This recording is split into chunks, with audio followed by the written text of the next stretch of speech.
Welcome to the Doo Divas Smells Like Money podcast.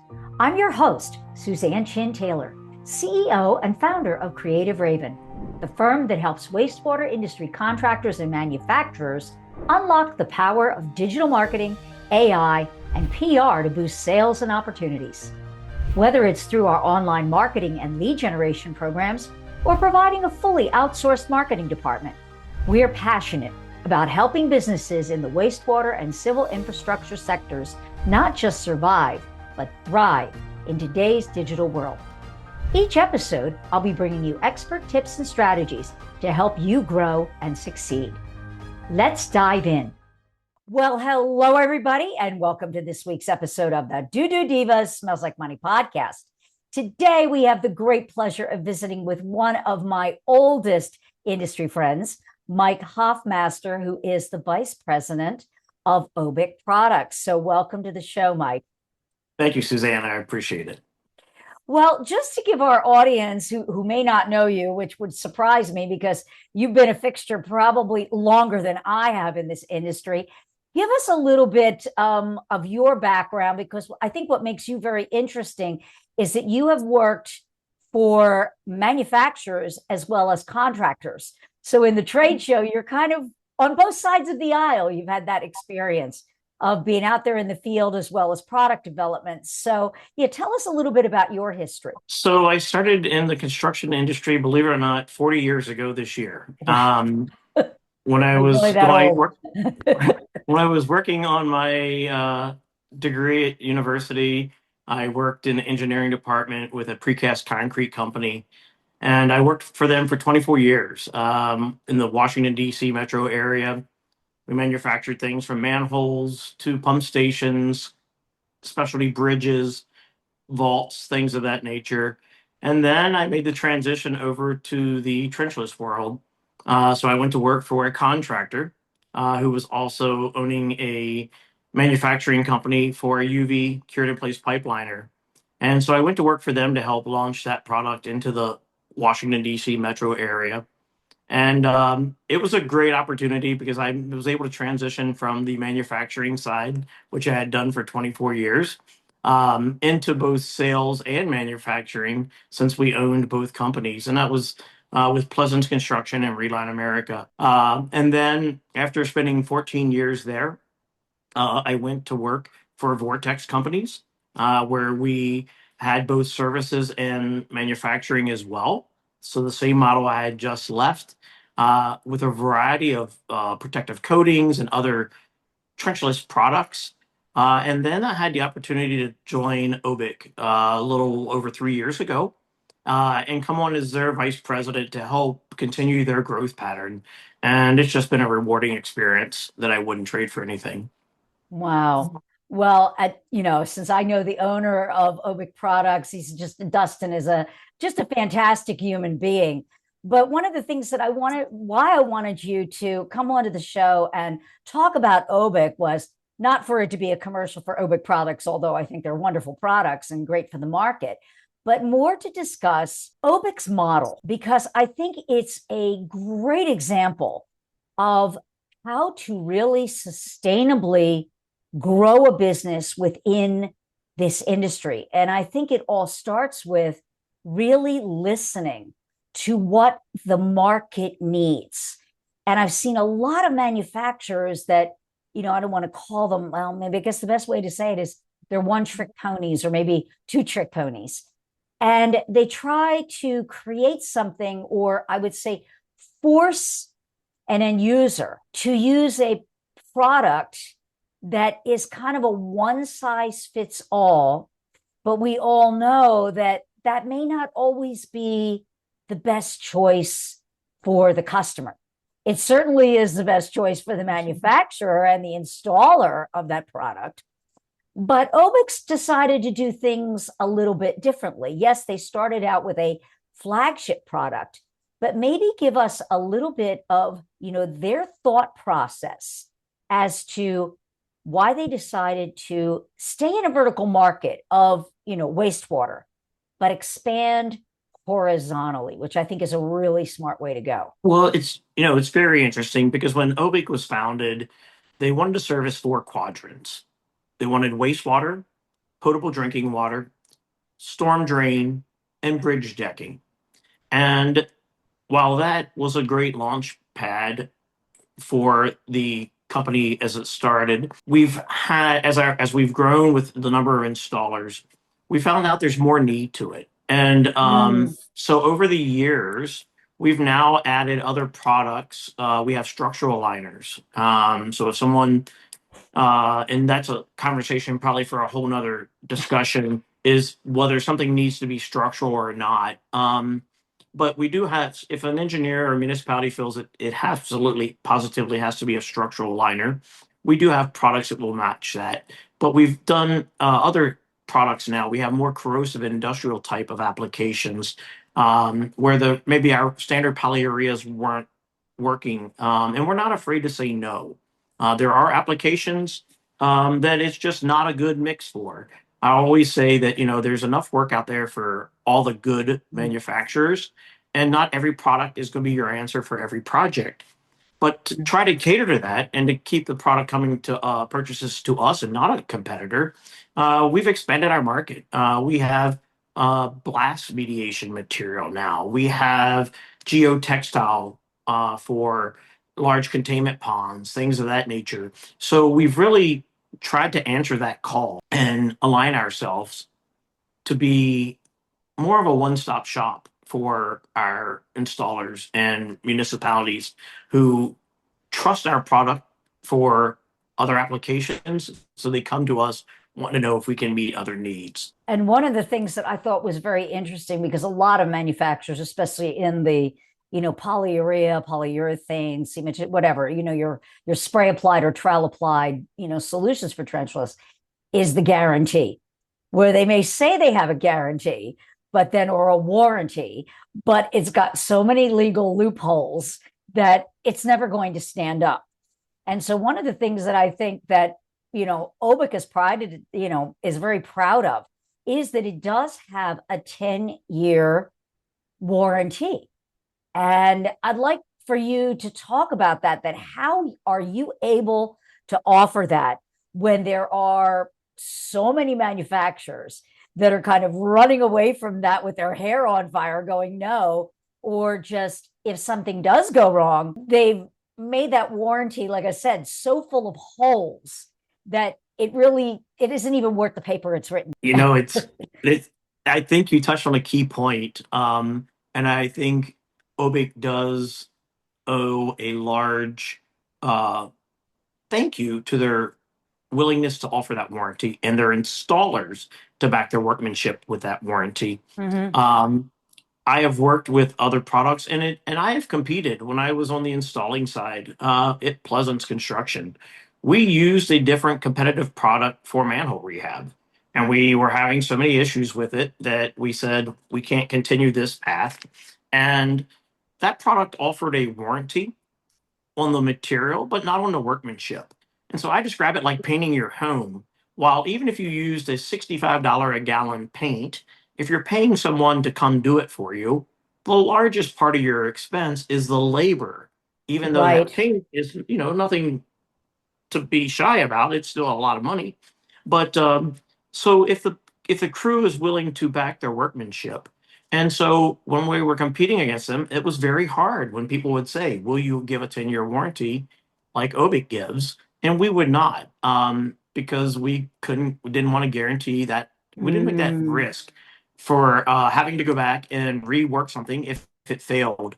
Um, one of our largest installers, or our largest installer, actually, Advanced Rehabilitation Technologies, they track their warranty work repairs, and it's actually less than 0.5% in 10 years that we have to ever go back and do anything for.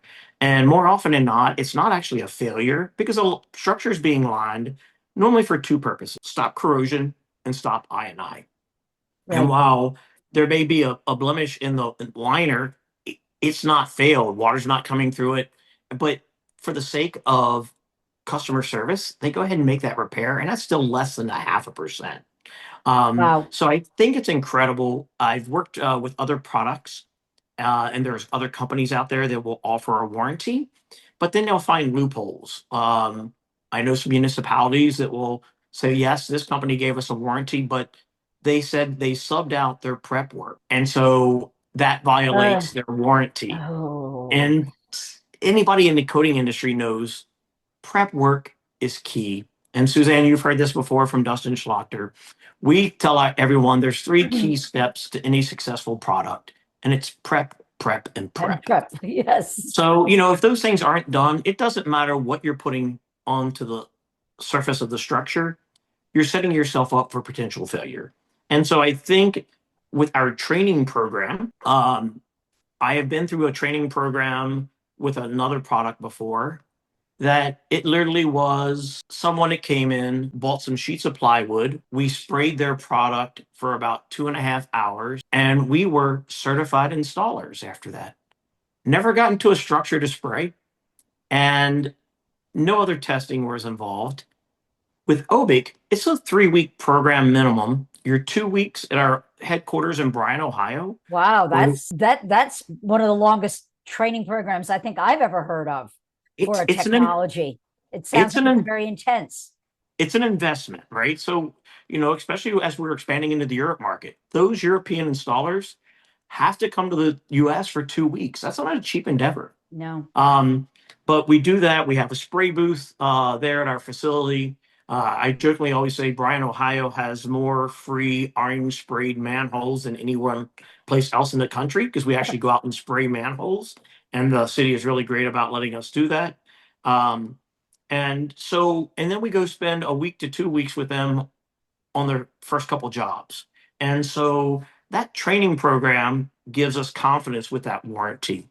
And then we revisit them once a year to recertify them.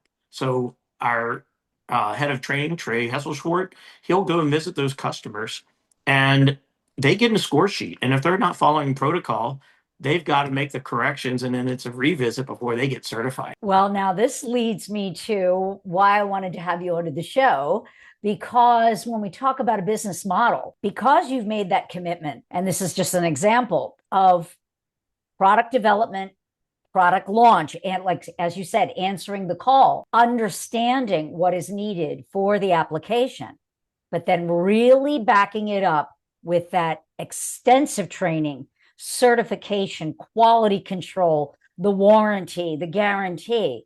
So because Dustin and the team decided to go in this direction, what has this, the proof is in the pudding, what has this actually done for the company in terms of growth, because they decided to go down this path? What have they experienced as a result of it? They've set themselves apart, I think, from any other coating company that I've been associated with. They started in business in 2017.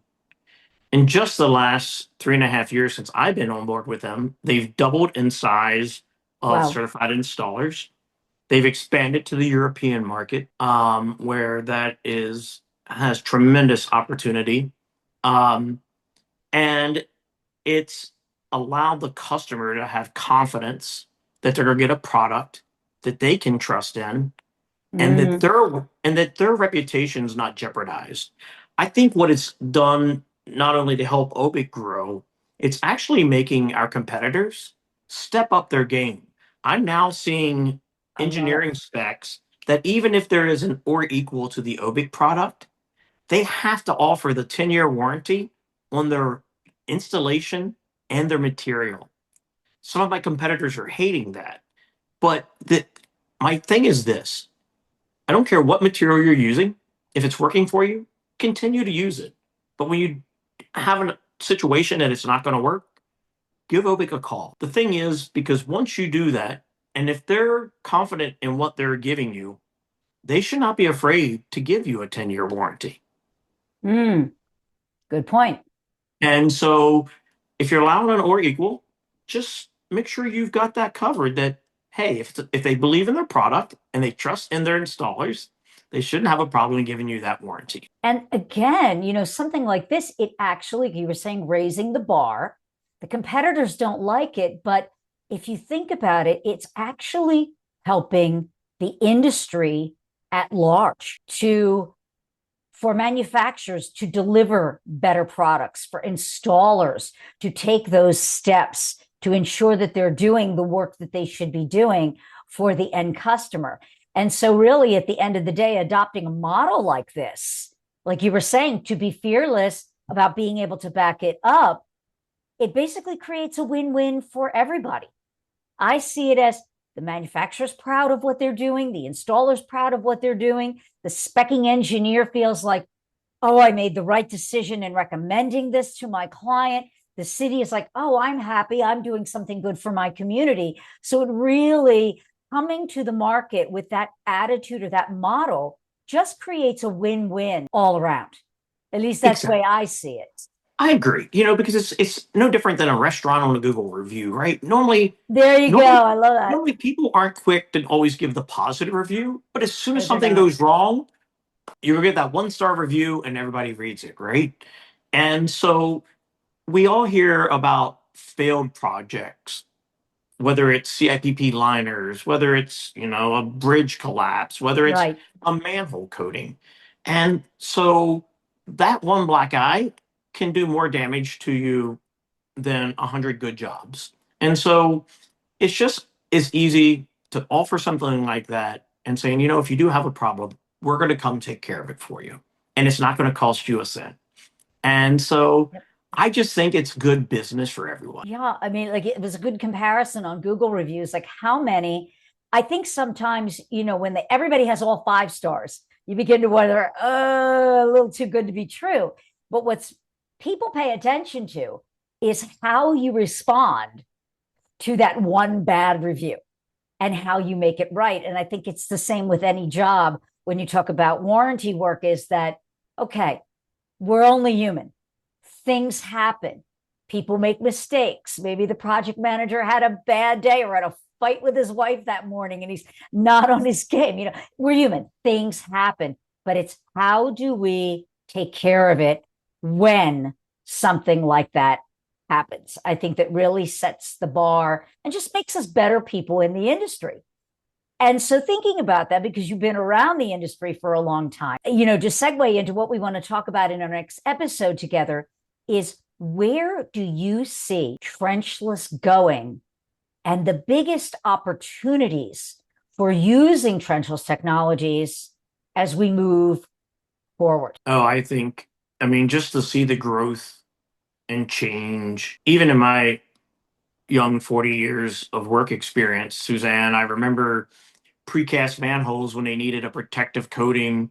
It was bitumastic 300M, like a tar paint-on coating, where if it was required interior of a manhole, even though the employees were wearing respirators and stuff, they come out with bloody noses because this material was so toxic. Ooh. And things of that nature. So they'll see the evolution from that to like T-lock liners and agri liners, and now, spray on polymerics, whether it's a polyurea, polyurethane, cementitious materials, geopolymers. It just continues to evolve.